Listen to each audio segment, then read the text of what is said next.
Good morning, guys. Happy Monday. Happy day one of the reading rush. It is Monday morning, like I said. I am headed into work today. I think this is the only day this week that I'm going to be going into the office for work. And I am checking in because I am actually going to start my first read, and that is going to be The Black Flamingo. I'm going to read this book on audio. I actually have like a little over an hour commute to work, and so that's a lot of time for audiobooks on the way there and the way back. And The Black Flamingo is a very short audiobook. It's like just over 3 hours long or something. So if I play my cards right, I could finish that whole book today on the commute, maybe a little bit at work. And just for clarity, for anyone who didn't see my TBR video, I'm definitely combining prompts. I'm not planning on reading 7 books in 7 days for the reading rush. It just might happen to work out that I finish one in the first day, but The Black Flamingo is going to fulfill the prompts of a book that starts with the word the, a book that is set outside of your continent. As far as I understand, Dean Atta is a British or a UK writer, and I think this book takes place within a university in the UK, and I live in America. And then the third prompt is to read a book completely outside of your house. So since I will be driving, I will be in the car, I will not be at home. So that'll knock out 3 challenges right off the bat. So I'm very excited to get started. Just wanted to check in and start this vlog off before I start reading. So hope your guys' day one of the reading rush is going well, and I will talk to you when I have an update.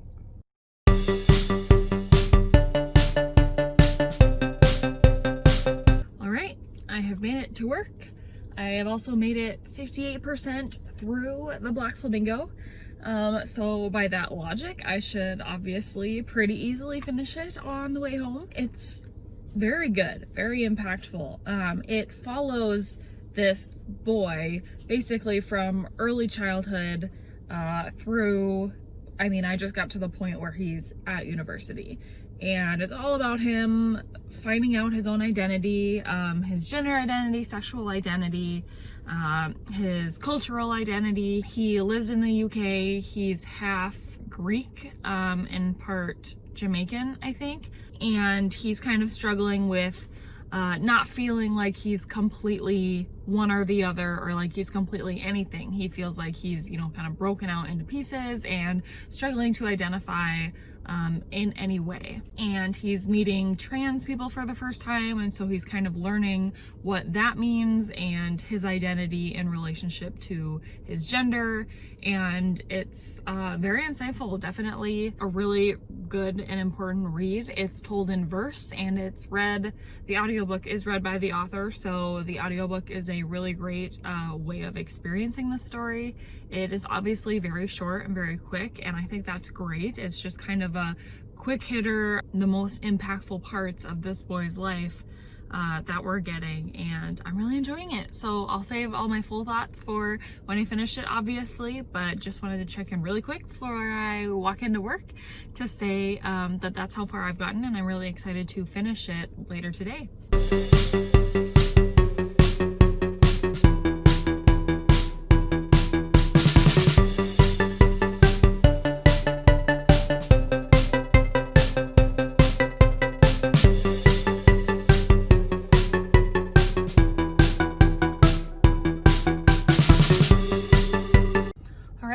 Workday is done. I am excited to get back into this audiobook and to finish my first read of the reading rush. I will be back when I'm at home and when I finish this book and when I can wrap up my thoughts on it.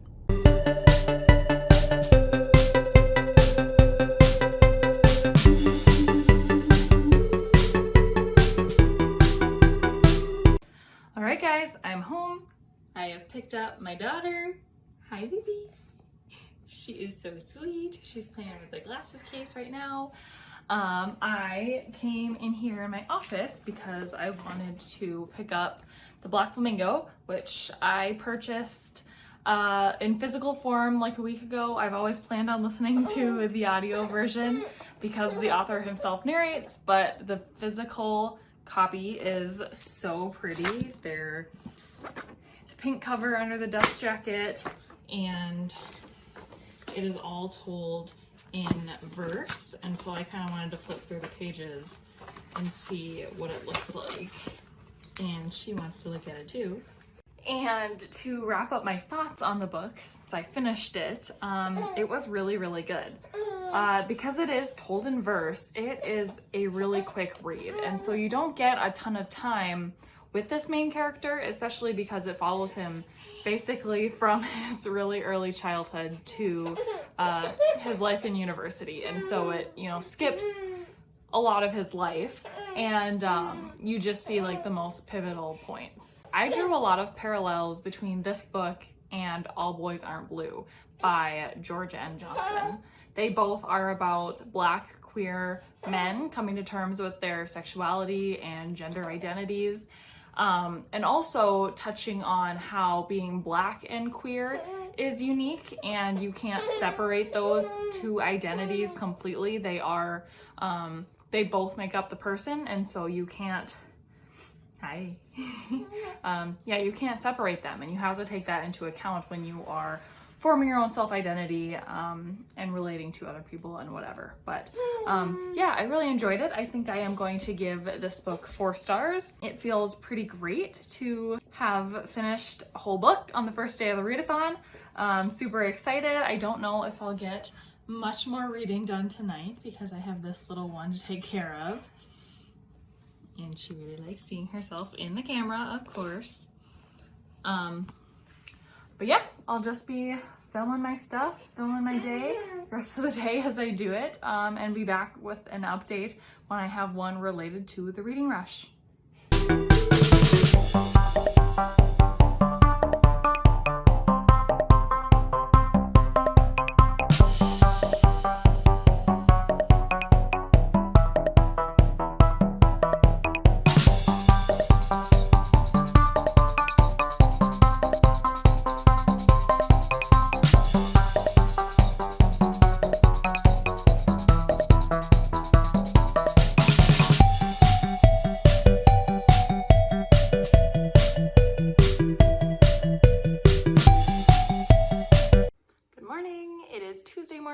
Day 2 of the Reading Rush.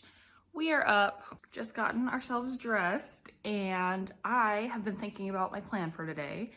And since I finished The Black Flamingo yesterday, which was awesome, I of course want to start a new book today. And I'm thinking after work, of course, I will start The Hate U Give. And that prompt is fulfilling, or that book is fulfilling the prompt of to read a book of a movie you've already seen the adaptation of. And I haven't seen the adaptation of The Hate U Give yet, but I want to read that book. And so I'm thinking while I'm working today, I work from home, and I have quite a bit of like busy work, mindless work to do.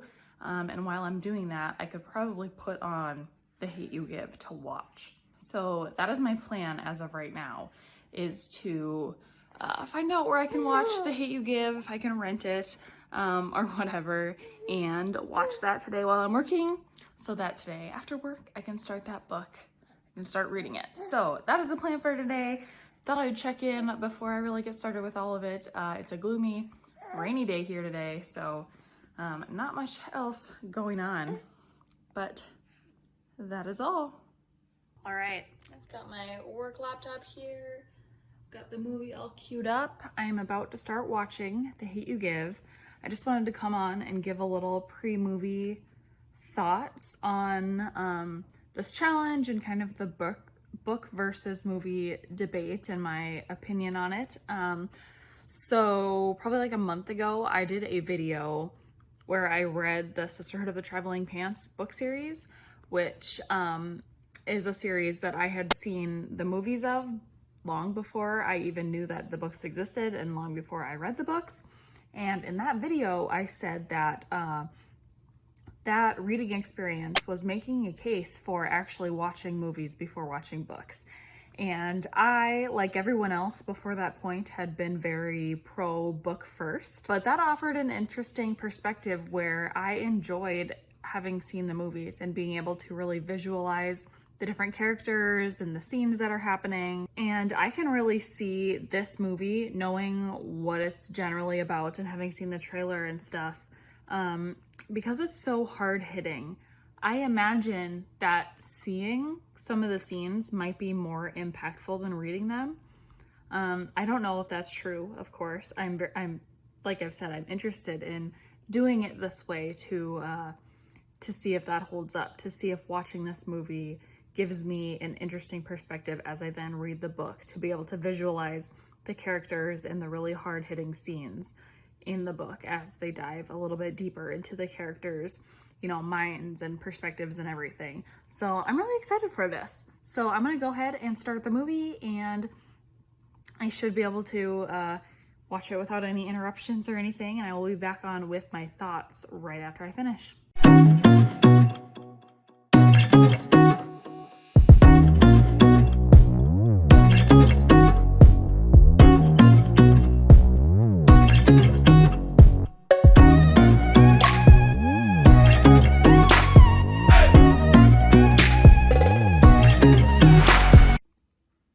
Just finished The Hate You Give movie, and I'm enraged. Fantastic movie. I am enraged, obviously, because of the racial injustice and police brutality that is still front and center in our world. I'm enraged that this movie was made in 2018. This book was written in 2017, but the scenes in it, I just saw almost the exact same scenes on the news this year. The same things are happening, like exactly the same things with the shootings and the police, white police killing black people for no reason, and the riots that are incited because of that, and just the chains of violence that are incited because of that. And it's hard not to be enraged by that. I'm also enraged at myself for, one, taking this long to watch this movie and read this book, and also that it takes watching something like this to re-enrage me. Watching a lot of that gives me a terrible feeling, you know, in my stomach, and it's enraging that that is such a small percentage of what Black people must feel on a daily basis. And when I'm terrified watching a movie of, you know, two Black people being pulled over, I obviously cannot even imagine how that would feel going about everyday life being scared like that. And in a movie, I know what happens, or I know what's going to happen. In real life, you obviously don't know what's going to happen, and that's far scarier. And it's infuriating that it's 2020 and the same exact things are happening, and it makes you feel very helpless, knowing that so much change has yet to be done and not really knowing what you can do about it. And of course, the end of the movie ends on a hopeful note, and you know, kind of a happily ever after sort of scenario, when that obviously is not the case in real life. And so I guess all I can do here is really offer up those resources. I know that this is still relatively fresh in all of our minds, but things are already starting to go back to normal, quote unquote normal. Normal is wrong, and we can't go back to normal. And I'm enraged again at myself that, like, I can let myself go back to normal when that is such a wrong place to be. And again, I have to continually remind myself and immerse myself in these situations and remind myself what I can do, because I think it's easy to feel that because it's a problem with the system that it's impossible to fight against, but it's not. There are so many things we have to do, and I'm enraged, but I'm reinvigorated with the passion, that I did have watching the protests happening in my city, in our country, in the world, and reflective again on the work that I have yet to do myself and that I plan to continue to do with reading nonfiction books about race, reading fictional books about race, and doing all of the actual steps that it's going to take to dismantle this injustice. Obviously, signing petitions and donating to causes that still need support.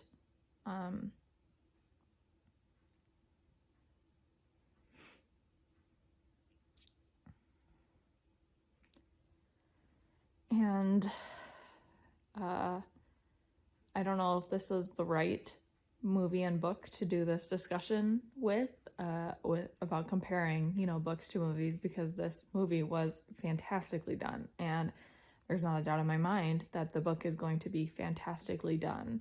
And it's a 5-star book, and I haven't even read it yet. But I do think it'll be nice. It'll be helpful to have, the characters in my head already as I'm reading the book, and have some of those scenes, some of those locations already in my head when I'm reading this book, so that when it does dive deep back into these issues, the visualization is already there.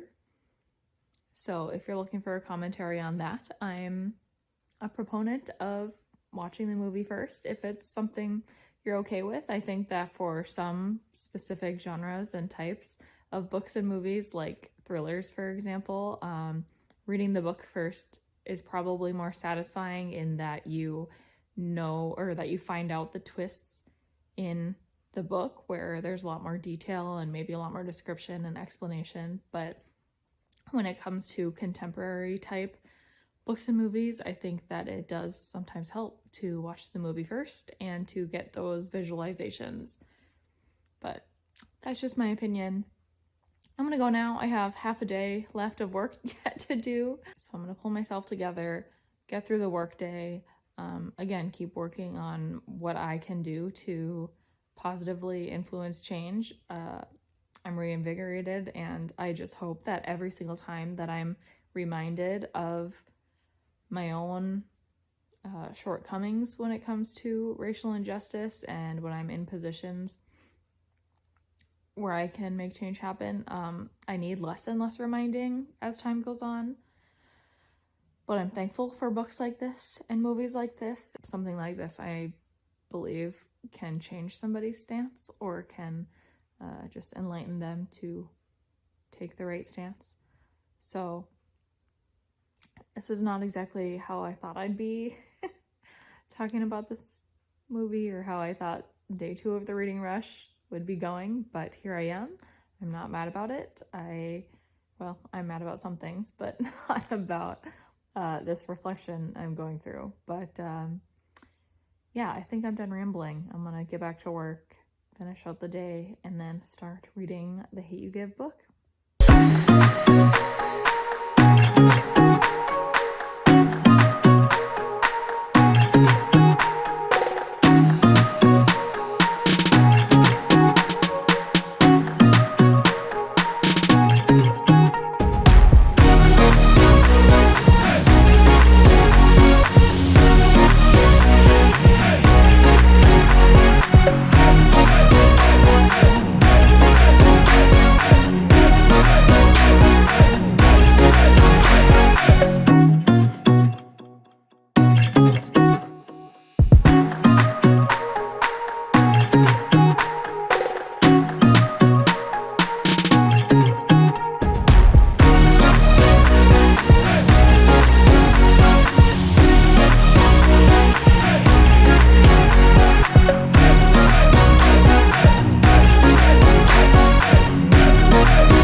Welcome to day 3 of the reading rush. It is Wednesday morning. We got crabby little girl here, just got her dressed. About to bring her over to my mom's for to watch her for the day. Yeah. I got through 122 pages of The Hate U Give last night. I actually had a whole bunch of dreams about The Hate U Give last night. So clearly the characters and the story and the family all stuck with me quite a bit because I had multiple dreams in that scenario. So clearly impacted me. What, Chris? And I'm excited to get to finishing the book. I think I have like 300 pages left, and I think that that's definitely doable tonight. And so that is the plan. I will check in a little bit later. Just wanted to say happy day 3. Okay, friends, I have been working all morning.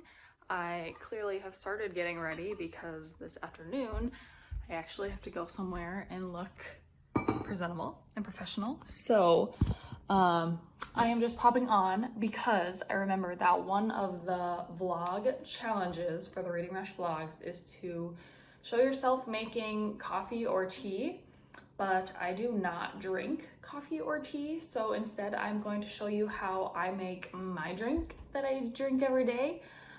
So pay attention, try to keep up. It's pretty difficult. So I take my lid off my cup, go over to the freezer.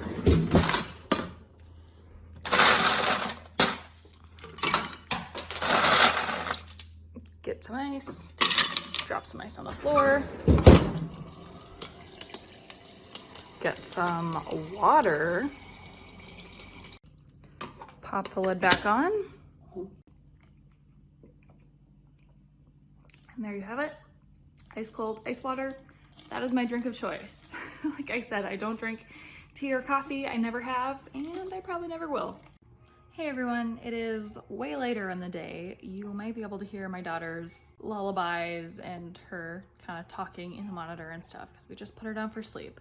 But I wanted to come on here because all I've been doing since I got done with work is start editing this vlog. And my original plan was to just do a whole weekly vlog and to upload it on Monday or whenever after the Reading Rush is over. But as I'm getting into the footage, I'm realizing I have quite a bit here. So I think I'm gonna split it. Obviously this is already up, you already know that, but I'm talking through it to myself right now. I think I'll do a days 1 through 3 vlog and then a days 4 through 7 vlog. So that is the plan. And in order to get that completely edited tonight and uploaded tomorrow, I'm going to need to edit the rest of this tonight. And so that means probably not much more reading will get done. So I am going to leave you here. I have not read any more of The Hate U Give yet, but I do plan to hopefully pick up for a couple pages tonight. But either way, if not, I'm not too stressed. I had only made a TBR of 3 books for the readathon, so I'm still on track. I'm feeling good. Just wanted to put this update out there so that I could kind of wrap up this vlog before I upload days 1 through 3. So I hope everyone's start of the Reading Rush has been good so far. I hope you're finding time to still watch other people's vlogs and stuff and not just driving yourself crazy with reading and vlogging yourself. I've found it to be a pretty good balance. So I'm feeling good. I'm ready to get this vlog done and uploaded. So I will see you in my next vlog with the next set of days.